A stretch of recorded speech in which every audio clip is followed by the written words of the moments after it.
Cooper from the Metro Times, at the same time, what I really enjoyed about his work is he kind of problematized the outcome.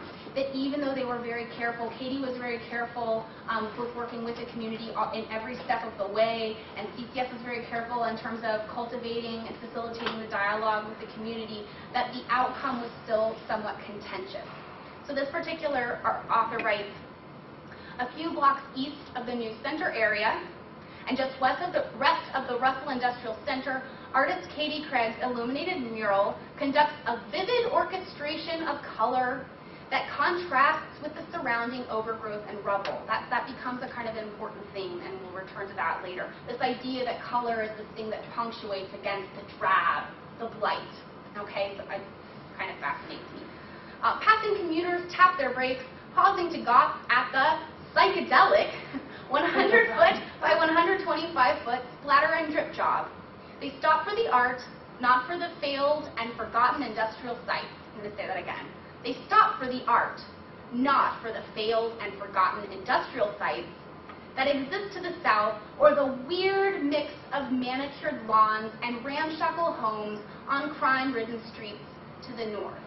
So it's interesting what kind of coverage needs to do when we're talking about media coverage and trying to explain, trying to articulate, maybe even trying to rationalize the worth or the value of these projects. Bless you. But at the same time, kind of pigeonholing and circumscribing how they are, where they're allowed to participate, and what they're allowed to do.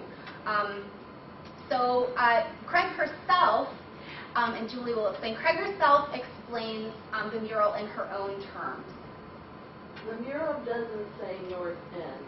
It's not a figure. There's no distinctive imagery to it. It's more about seamlessly mixing in with the urban environment and speaking to people. So that's interesting. I mean, it was a very conscious choice. It's not meant to be a form of advertising. It's not meant to be a kind of a sort of self-promotion. And yet, at the same time, the resulting monumental mural has been received with mixed feelings. Writes Hooper, this is the author that covered the article for the Metro Times. Some see Craig's mural as a stunning fluid wash, a colorful movement of life, while others dismiss it as a technicolor vomit, a pointless landmark. So it's, again, there's this kind of contentiousness around what the value of it is and the role that color plays in both. Is color a tool to kind of uplift the environment, or is color a tool that just confuses and complicates, and if color doesn't actually point to some particular image, if color is just used as a wash on a surface, then it doesn't do the job, it doesn't send the message that certain people or certain residents are wanting, whatever that was. Then I went to Hamtramck Disneyland, and a man called Dimitro Zylek. And his work here, this is a close-up of the work, and you'll see a few more. It actually exists in an alley between Sovietsky and Klinger Streets. And he created this a while back, so I decided to kind of go back in time a little bit and look at another piece. And oh goodness. Who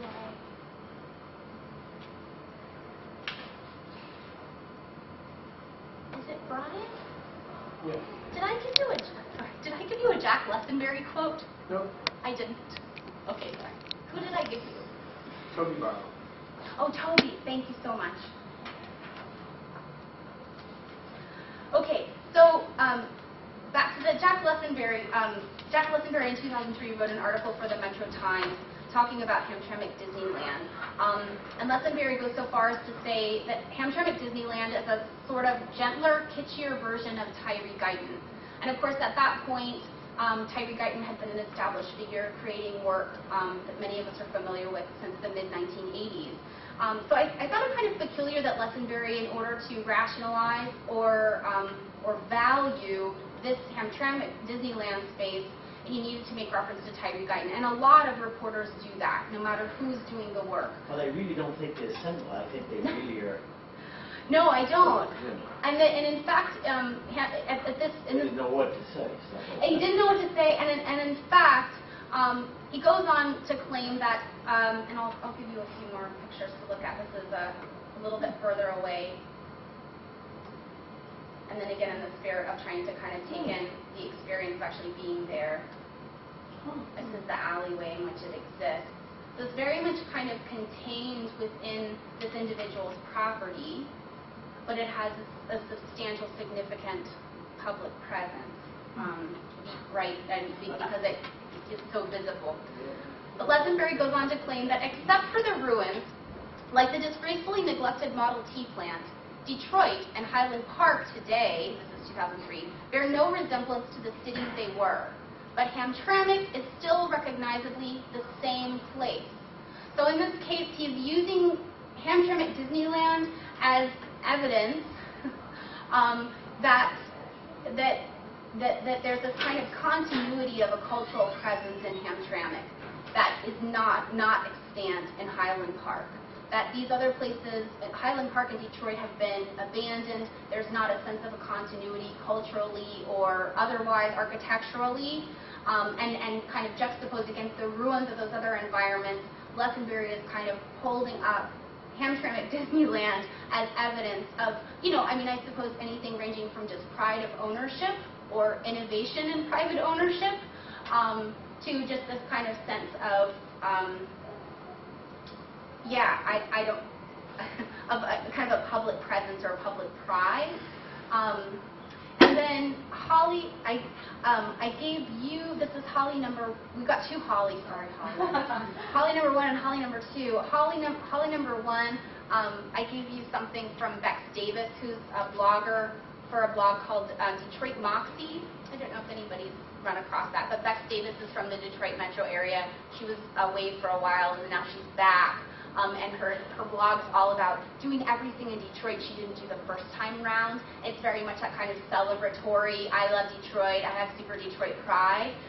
So she had something else to say about the value of Hamtramck Disneyland, and Holly number 1 has something to say about that. It makes you wonder who would do this, spend all this time building this, and why. The answer seems to be because it made him happy. And honestly, you can't help but smile when you look at it. So in that case, I felt that there was something interesting going on there, where this is one man's private property, and so in some ways, I'm not seeing very much critique or criticism. Maybe there's a lot of embedded critique. Has anybody heard anything about the controversy related to Hamtramck Disneyland? Out of curiosity. Well, I have to laugh because part of me has that suburban response of, oh my God, he must drag the value down of surrounding homes, or they don't have ordinances there. Right. You can't help but think that. Certainly, I think perhaps a poll of all the surrounding neighbors might produce some varying results. So kind of like on the ground level, that might be the case, but at least in terms of the profile at the city level and the kind of coverage that Hamtramck Disneyland gets, it's devoid of any controversy. So whereas the mural, everyone is all too happy to say that this is just more evidence of graffiti, that it's not actually innovation within the form, that it's just kind of responsive to youth culture, but doesn't actually account for people that aren't interested in youth culture, graffiti, that sort of stuff. So this, and also this is up against a somewhat uninhabited building. And the foundation that gave Ms. Price support for the mural is committed to maintaining it for 10 years. But if the building is sold for any reason, the new owners would have proprietary rights to do whatever they like with it. So I just find this interesting. It's like certain spaces invite a kind of use of color, use of scale, use of size, and yet such as the Hamtramck Disneyland. But these other spaces are kind of ripe with controversy. Whereas in this case, going back to Julie's case, I don't know who would be concerned about how this would affect their property value. If anything, if you think about who is around this particular